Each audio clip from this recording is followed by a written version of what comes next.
सर्वेभ्यो नमो नमः। शमेषां समापर्पितानाम् आचार्यचराणां बन्धुबान्धवानां जिज्ञासूनां छात्राणां काव्यरसरसिकानां कवीनां शमेषां काव्यामृतमित्यस्मिन् आमुखपटले हार्दं स्वागतम् अभिनन्दनम् अभिवादनं च वर्तते। अद्य वयं महाकविभर्तृहरिप्रणीतस्य नीतिशतकमित्यस्य ग्रंथविशिष्टस्य विषये किंचित चर्चामः।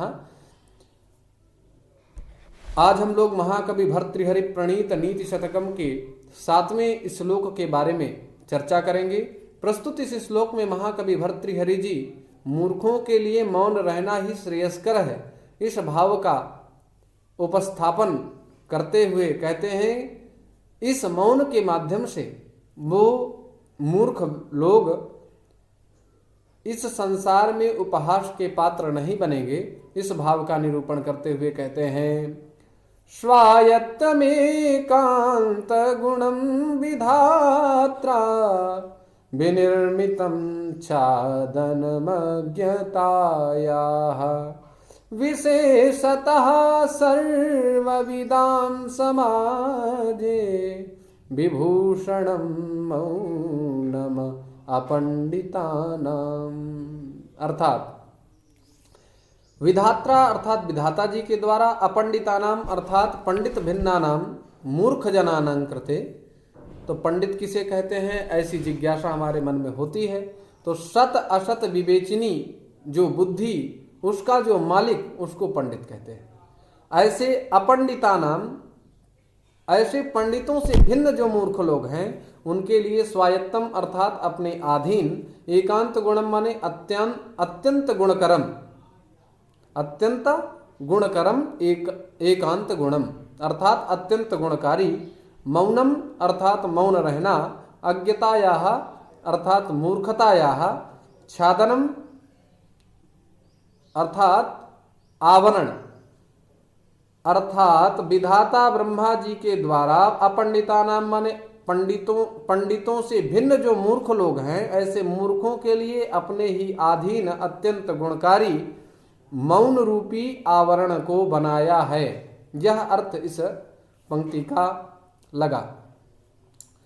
सर्वविदाम समाजे विशेषतः भूषणम अर्थात उन मूर्खों का सर्वविदाम सर्वम जानातीति सर्वज्ञ, उसी प्रकार से सर्वम वेत्ति इति सर्वविद, यहाँ पर विद धातु से क्विप प्रत्यय हुआ है और षष्ठी का बहुवचन सर्वविदाम। तो सर्वविदाम अर्थात विविध शास्त्रों को जानने वाले जो विद्वान लोग हैं, समाजे उनके सन्निधान में, उनके साथ विशेषतः भूषणम। ये तो अगर विशेष विद्वान विद्वद्वरेण्य कहीं पर उपस्थित हों तो वहाँ तो यह मौन रहना एक भूषण बन जाता है, अर्थात यह अत्यंत गुणकारी है। अगर मौन रह करके मूर्ख लोग अपनी विद्वज्जनों के समाज में उपस्थिति दें, यही श्रेयस्कर है, यही उनका एक सरल उपाय है जिससे अपनी मूर्खता को बचा सकते हैं। इस भाव का इस श्लोक में निरूपण किया गया है। आइए पदों के विश्लेषण के बारे में कुछ अध्ययन करते हैं। स्वायत्तम, स्वायत्तम आंग उपसर्ग पूर्वक यति प्रयत्ने धातु से यहाँ पर अक्ता प्रत्यय होता है, जिससे स्वायत्तम यह आयत्तम यह पद निष्पन्न होता है। अस्वस्य आयत्तम स्वायत्तम, एकांतम एकः अंतः निश्चयः सीमा वा इति। गुणम गुण आमंत्रणे धातु से भाव अर्थ में अच प्रत्यय होता है, या फिर कर्ता अर्थ में भी अच प्रत्यय का विधान हम कर सकते हैं।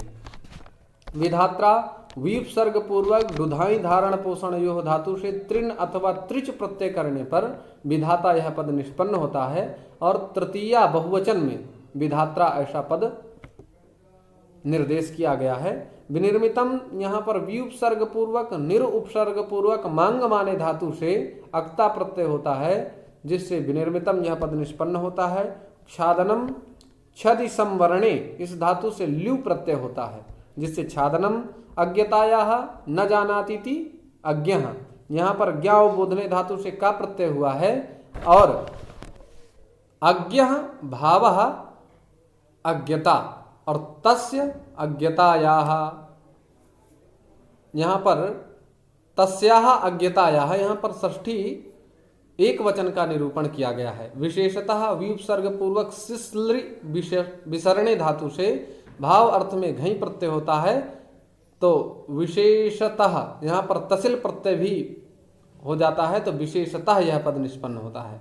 विउपसर्ग पूर्वक सिस्लृ विसरणे धातु से जब घई प्रत्यय होता तो विशेषः यह पद बनता है, और सिस्लृ जब विशेष बन जाता है तो विशेष प्रातिपदिक से जब हम तसिल प्रत्यय करते हैं तो विशेषतः यह पद निष्पन्न होता है। सर्वविदाम, सर्वम वेत्तीति सर्वविद, विद धातु से, विद ज्ञाने धातु से यहाँ पर क्विप प्रत्यय होता है, जिससे विद और तो सर्व उपपद रहते विद ज्ञाने धातु से क्विप प्रत्यय होने पर सर्वविद बन जाता है, और षष्ठी बहुवचन में सर्वविदाम। समाजे सम उपसर्ग पूर्वक अजगति क्षेपण यो धातु से यहाँ पर घई प्रत्यय होता है, जिससे समाजः यह पद निष्पन्न होता है, और सप्तमी एक वचन में समाजे ऐसा पद निर्देश किया गया है। विभूषणम विउपसर्ग पूर्वक भूष अलंकारे धातु से करण अर्थ में ल्युट प्रत्यय होता है, भूष्यते अनेन इति विभूषणम। मौनम मुनेह भावः, इस अर्थ में अण प्रत्यय होगा तो मौनम यह पद निष्पन्न हो जाएगा।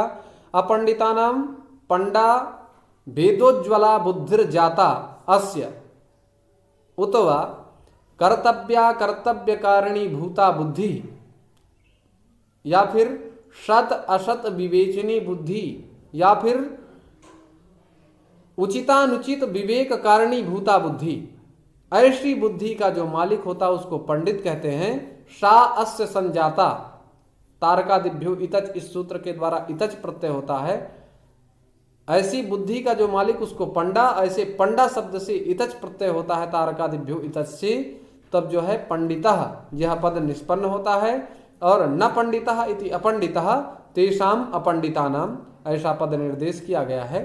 तो आज हम लोगों ने इस 7वें श्लोक के बारे में विशेष रूप से जाना। जहाँ कहीं भी समस्या हो आप लोग कमेंट के माध्यम से हमें जरूर सूचित करें। शेष चर्चा हम द्वितीय सत्र में करेंगे। तब तक के लिए नमो नमः, सुप्रभातम च।